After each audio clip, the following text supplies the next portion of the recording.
여러분 많이 보고 싶으셨지요? 우리 가운데 성령께서 운행하시고 하나님의 사랑에 충만하고 함께 모인 이 자리가 복된 자리가 될 줄로 믿습니다.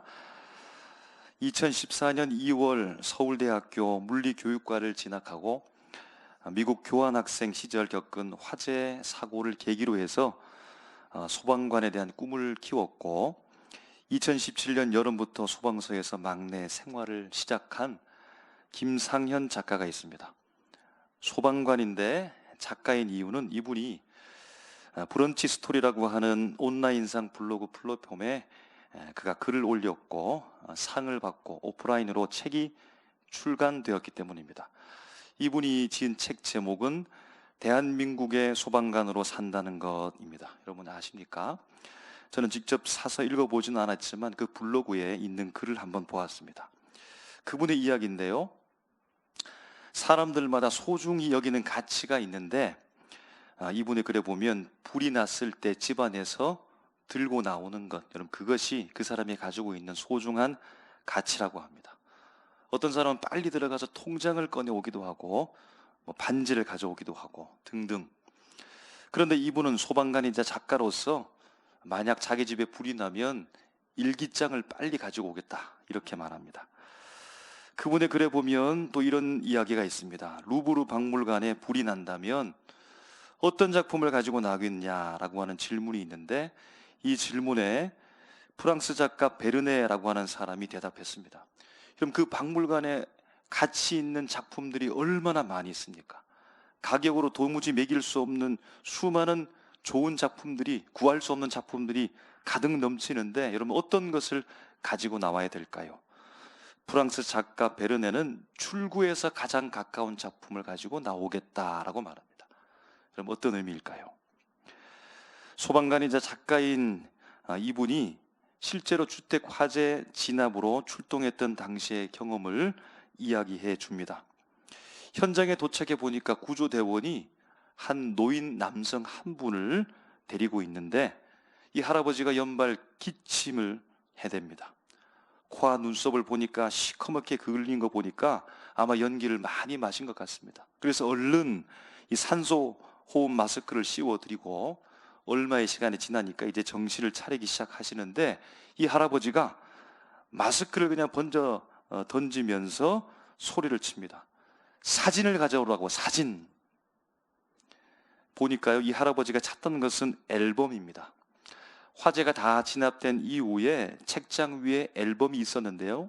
그런데 화마 때문에 이미 녹아내렸고 그 안에 있는 사진도 붙어서 잘 보이지가 않습니다. 검게 탔습니다. 그런데 이 할아버지가 앨범을 넘겨서 검게 탄 사진을 보면서 막 우시는 것이 아니고 행복해하는 겁니다. 왜 그럴까 하고서 어깨너머로 보니까 아들뻘 되는 사진, 그 남자의 사진을 보면서 웃고 있는 겁니다. 그래서 이 작가가 말하는 거죠. 할아버지에게 말씀합니다. 아드님이 너무 잘생겼네요. 할아버지가 말합니다. 나야 나.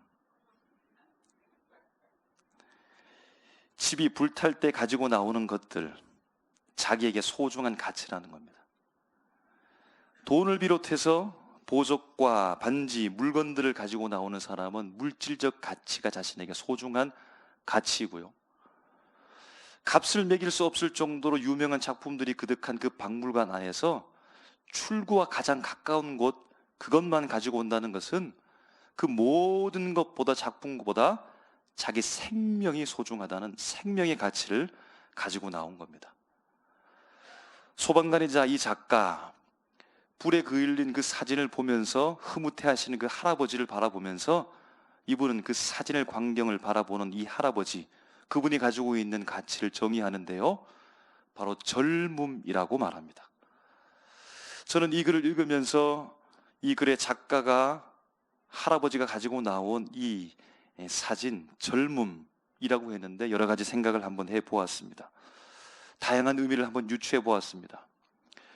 젊음이 머물고 있는 사진, 젊음이 멈추어 있는 과거의 시간, 할아버지 자신의 삶의 한 조각, 추억은 항상 젊음이다 등등.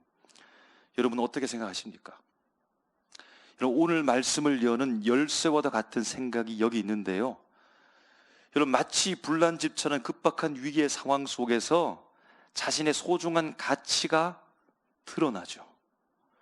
불이 타오르는 그 상황 속에서도 자신이 가지고 있는 그 소중한 가치는 불에 타지 않는다는 겁니다. 여러분, 이 생각을 가지고서 우리가 함께 설교의 말씀을 들으면서 나눌 때 잊지 말고 끝까지 붙잡고 가면 좋겠습니다. 오늘 본문 말씀이 여러분 바로 불난집처럼 급박한 상황 가운데 있습니다. 왜냐하면 그토록 바라던 하나님의 소원이 이스라엘 백성의 소원이 되어지고 마침내 그 소원이 이루어지는 바로 막 그때에 도달해 있기 때문입니다. 하나님의 소원, 이스라엘 백성의 소원은 다름 아니라 애굽에서 나가는 겁니다. 출애굽하는 겁니다. 꿈처럼 생각되었던 출애굽하는 그것이 이제 점점 가까이 그들의 현실로 다가오고 있습니다. 여러분, 그러니까 마음이 급해지는 거죠. 급해집니다. 좀처럼 마음이 진정되지 않습니다. 그런데 한편으로는 두렵기도 합니다. 불안하기도 합니다. 진짜일까? 진짜 우리가 나가는 것일까? 기쁜데, 기쁘긴 한데, 그런데 마냥 기쁠 수가 없는 이유가 또 한 가지가 있습니다. 왜냐하면 이스라엘의 출애굽을 허락한 애굽왕 바로의 마음이 언제 바뀔지 모르기 때문입니다. 그 포악한 바로의 마음이 변하기라도 한다면, 자기가 거느리고 있는 바로의 군대를 일으켜서 이스라엘 백성들을 치라고 한다면 한순간에 이스라엘 백성들은 몰살할 수 있기 때문입니다. 잘못하면 하나님께서 말씀하신, 하나님이 부르신 죽음의 사자가 이스라엘 백성도 죽일 수 있다라고 하는 것 때문에 마음에 두려움이 있습니다. 여러분, 그래서 출애굽하기 전날 밤 식사를 하라고 하는데요, 이렇게 말합니다. 급히 먹으라, 급히 먹으라. 우리가 읽었던 본문 말씀 11절에 보니까 먼저 이렇게 말씀합니다. 허리에 띠를 띠고 급히 먹으라 라는 겁니다. 여러분, 당시 사람들이 입었던 옷은 아마 긴 두루마기처럼 지금 우리가 입고 있는 것처럼 오래 꼭 맞춤되어져서 간편하게 단촐하게 되지 않았겠죠. 그래서 빠르게 움직이는 데는 거추장스럽고 불편했을 것입니다. 그래서 허리에 띠를 띠라는 겁니다. 빠르게 빨리 행동하라는 겁니다. 여러분, 잔칫날 한복을 입으신 할머니, 어머니들이 손님을 맞이하면서 일하는 모습 보셨지요? 허리춤에 끈으로 질끈 동요 메고서 열심히 일하는 모습을 상상할 수 있겠습니다. 두 번째는요, 발에 신을 신고 급히 먹으라는 겁니다. 당시 생활 양식을 고증해 보면 물론 지금처럼 온돌 생활을 하면서 신발을 벗고 거실의 방에서 이렇게 생활한 정도는 아니었겠지만 적어도 집안에 들어오면 신발은 벗었다고 합니다. 그런데 신발을 신은 채 급히 먹으라고 했으니까 여차하면 바로 출발하라는 겁니다. 빨리 움직이라는 겁니다. 그럼 식당을 운영하는 분들이 그렇죠. 손님들을 막기 위해서 식사할 겨를도 없어가지고 손님이 언제 들이닥칠 줄 몰라서 신발을 신은 채 그냥 주방에서 서서 막 허겁지겁 음식을 먹던 때도 있습니다. 그리고 세 번째 보니까요, 손에 지팡이를 잡고 급히 먹으라는 겁니다. 여러분, 지팡이를 잡았다라고 하는 것은 험한 길을 간다는 거죠. 지팡이를 잡았다라고 하는 것은 짧은 단거리 여행이 아니라 저 먼 장거리 여행이 준비되어져 있다는 겁니다. 여러분, 우리가 등산을 할 때 스틱 잡죠. 여러분, 지팡이를 가지죠. 동산 같은 조그만 높이 언덕에 산을 갔다 온다면 그냥 산보처럼 갔다 오면 되겠지만, 여러분, 높은 산을 등산하기 위해서는 준비를 철저히 해야 되고 보통 스틱을 잡고서 험한 산길을 오릅니다. 돌길을 갈 수 있습니다. 눈길도 갈 수 있게 되는 겁니다.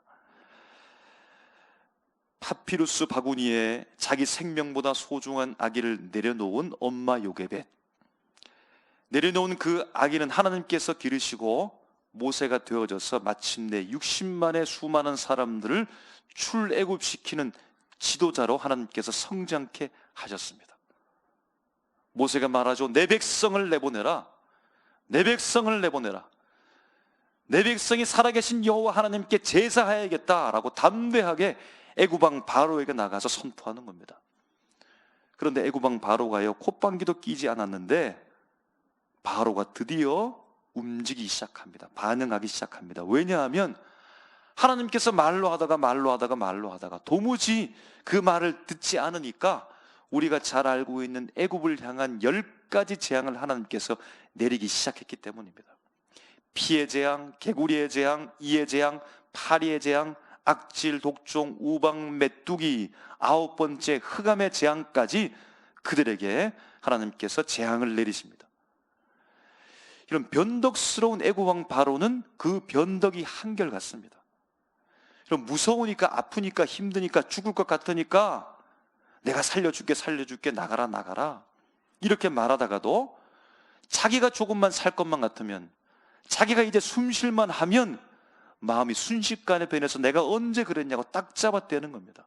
못 나가게 하는 겁니다.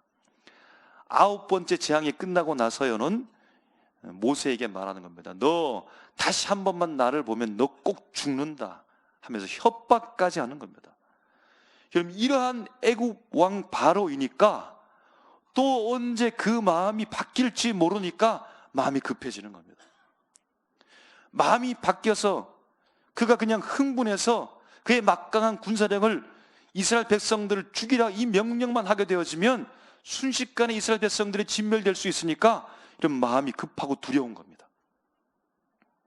하나님께서 명령한 죽음의 사자가 들이닥치게 되어지고 예외 없이 그들을 죽일 수 있기 때문에 이스라엘 백성들도 어둠의 사자 가운데 우리도 죽지 않을까라고 하는 다급한 마음, 두려움이 그 가운데 있는 겁니다. 급합니다.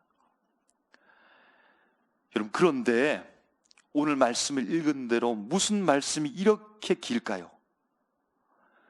허리에 띠를 띠고 신을 신고 지팡이를 잡고 먹다가 여차하면 바로 뛰쳐나갈 줄 알았는데, 그런데 절차들이 굉장히 복잡합니다.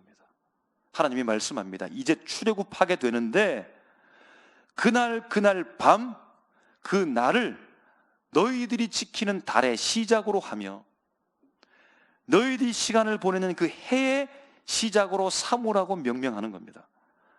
아니, 나가는 것이 중요하지 않습니까? 나가면 되지 않겠습니까? 뭐 그날 그때 몇 날 며칠인지가 뭐 그리 중요합니까? 그것이 정하는 것이 무엇이 중요합니까? 그렇게 기억하는 것이 뭐가 중요하다고 그날을 달의 시작, 해의 시작으로 정하라는 겁니다. 여러분, 그리고 온 식구가 양을 잡아서 식량으로 삼아서 먹는데요, 지켜야 될 것은 꼭 1년 된 양을 잡으라는 겁니다. 아니, 지금 급한데 1년 된 양을 언제 찾습니까? 그리고 수컷을 찾아서 취해서 잡으라는 겁니다. 아니, 아무거나 잡아서 먹으면 되지 꼭 수컷이어야 되는가? 꼭 1년이 돼야 되는가? 복잡합니다. 그 양이나 염소를 그달 10일에 먼저 취해 두었다가 14일까지 보관하고 잡으라는 겁니다. 아니, 급한데 마음이 지금 급해 죽겠는데 보이는 그때 당일에 양을 잡아서 빨리 잡아서 먹으면 될 테인데 언제 잡아서 보관해 놨다가 그날 다시 잡고 어떻게 그렇게 하라는 겁니까? 여러분, 또 있습니다. 잡은 양이나 염소의 피를 우리가 잘 알고 있는 바와 같이 문설주와 좌우 임방에 바르라는 겁니다. 문틀 사방에 넘나드는 문지방만 빼고 세 곳에 다 피를 바르라는 겁니다. 아니, 바쁜데 여러분 그거 바르게 생겼나요? 그리고 그거 바르고 있을 때가 여러분 되겠습니까? 그리고 또 1년 된 양이나 염소를 잡아서 먹는데 그냥 먹는 게 아닙니다. 누룩을 넣지 않은 빵, 무교병과 쓴나물을 곁들여서 함께 먹으라는 겁니다.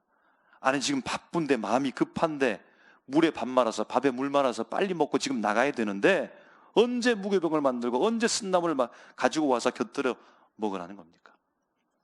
마지막입니다. 조건이요, 날 것으로도 먹지 말고 삶아서도 먹지 말고 먹되 남김없이 다 먹고 혹 남게 되어지면 불에 다 태워서 없애라는 겁니다. 아니, 바빠서 배불러서 남겨둘 수도 있고 남기면 음식 쓰레기로 버리면 되는 것이고 이제 다시 돌아오지 않을 그 땅인데 다 떠나가면 그냥 쓰레기 버려두고 가면 될 텐데 흔적 없이 다 태우라고 합니다.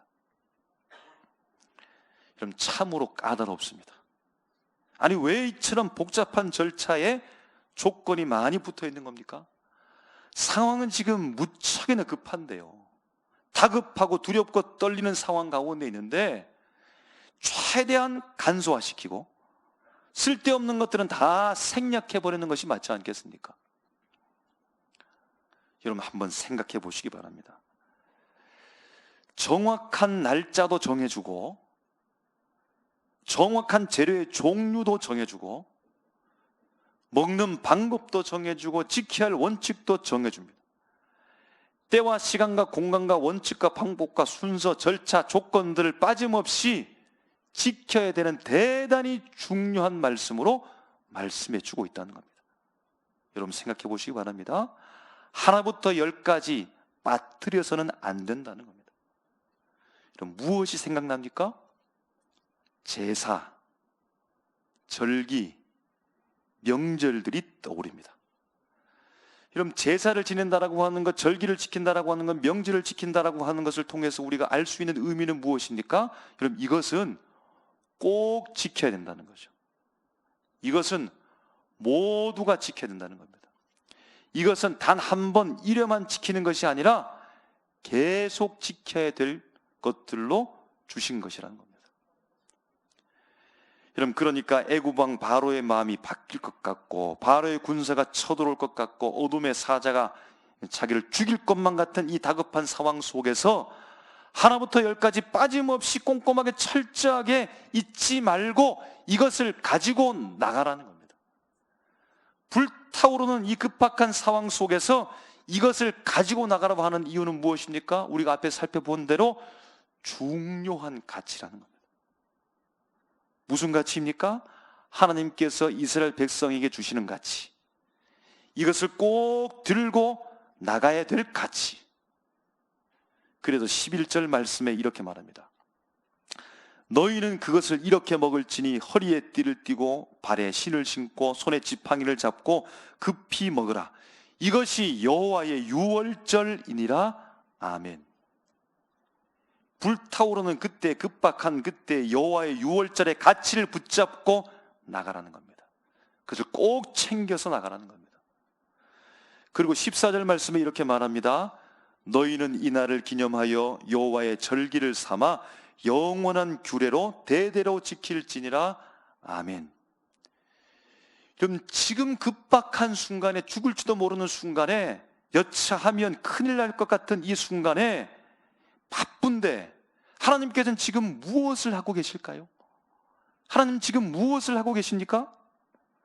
하나님께서는 이스라엘 백성들이 지금뿐만 아니라 대대로 지켜가야 될 여호와의 절기를 꼼꼼하게 하나씩 하나씩 지금 만들어가고 계십니다. 그래서 이토록 시간과 때와 원칙과 방법과 순서와 절차, 까다로운 조건들 철저히 여호와의 유월절을 만들어 가시고 그것을 꼭 가지고 나가라고 주님께서 신신당부하시는 겁니다. 여러분 하나님께서는 이스라엘 백성들을 어디까지 어느 영역으로 바라보실까요? 주님은 지금 무엇을 바라보고 계실까요? 무엇을 보고 계실까요? 여러분 주변의 사람들은 아마 혀를 끌끌 찰 겁니다. 아이고 저 사람들 나갈 수나 있을까? 저 사람들 구원이나 받을 수 있을까? 저 사람들 저러다가 자유인이 될 수 있을까?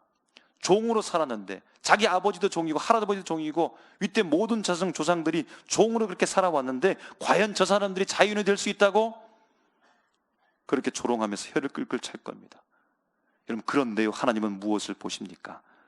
그들이 나라가 되고 그들 세대로 끝나지 않고 민족이 되며 지속하는 백성으로까지, 하나님의 백성으로 지속되는 그 백성으로까지 주님께서는 그들을 지금 바라보고 계신다는 겁니다. 하나님께서는 그들 당사자들을 어른 세대가 되게 하고 아직 보이지 않는 그들이 낳게 될 그 아이들이 다음 세대가 될 때까지 그 후손들까지 주님께서는 지금 거기까지 바라보고 있다는 겁니다. 종의 신분으로 있으면서 오합지졸인 그들을 향하여서 하나님의 민족과 역사와 후손, 그들에게 주어지는 그 구원이 그들 후손에까지 계속해서 이어질 수 있도록 주님께서는 철저히 준비하고 계시고 그것을 들고 나가라고 주님께서 명령하고 계신다는 겁니다. 여러분 우리 하나님은 여호와의 유월절을 들고 나가서 하나님의 거룩한 백성으로 성장하고 번성하게 될 그들의 미래, 그 미래를 꼼꼼하게 계획하시고 지금 당부하고 계시다는 겁니다. 여러분 절기는요 전달입니다. 절기는요 지키는 겁니다. 절기는 지난 경험의 재현입니다. 여러분, 우리가 구원받은 사람이죠. 독생자 예수 그리스도께서 이 땅에 내려오셔서 나를 위해 십자가 못 박혀 돌아가심으로 믿음을 통하여 구원의 은총, 은혜 가운데 우리가 지금 살아가고 있는데요, 우리가 받은 구원과 그 은혜, 여러분 어디까지 보고 계십니까? 지금 내가 구원받고 사는 그 나 한 사람, 여러분 거기까지입니까? 너무 짧습니다. 나에게 주어진 복음의 은혜, 여러분 어느 영역까지 지금 여러분 바라보고 있습니까? 그냥 내가 살아가고 있는 삶의 공간, 집, 직장, 교회, 그 정도? 너무 좁습니다. 나에게 주어진 은혜, 여러분 어떤 삶으로까지 연결합니까? 그냥 내가 잘 먹고 잘 사는 것, 소박하게 사는 것, 좀 성공하는 것, 내 자녀에게, 내 삶, 내 생애, 거기까지. 여러분 너무 제한적입니다. 한 가문의 큰 어르신이, 그의 자손이 아기를 낳을 때 이 아기가 살 집과 땅과 도울 사람들과 그 아이가 지켜야 할 제도와 법률들을, 삶의 가치들을 생각하면서 준비하는 것 같이, 우리 살아계신 하나님은 그보다 더 크게 우리를 바라보시면서 세우시고 만드시고 지금 당부하고 계시는 겁니다. 사랑하는 삼일교회 성도 여러분, 우리의 삶을 돌아보면 어떠합니까? 지금 다급하십니까? 위기 가운데 있는 것 같습니까? 주변 상황이 지금 불안정합니까? 언제 변할지를 몰라서 항상 두려운 마음 가운데 있습니까? 안정이 안 되십니까? 그러므로 여러분 뭘 그렇게 많이 챙깁니까? 이것도 챙기고 저것도 챙기고, 돈도 이만큼 가득 챙기고, 명예도 이만큼 가득 챙기고, 권력도 이만큼 가득 챙기고 또 챙기다 보면 그럼 세상 가운데 거기 눌러 앉아 살 수밖에 없는 겁니다.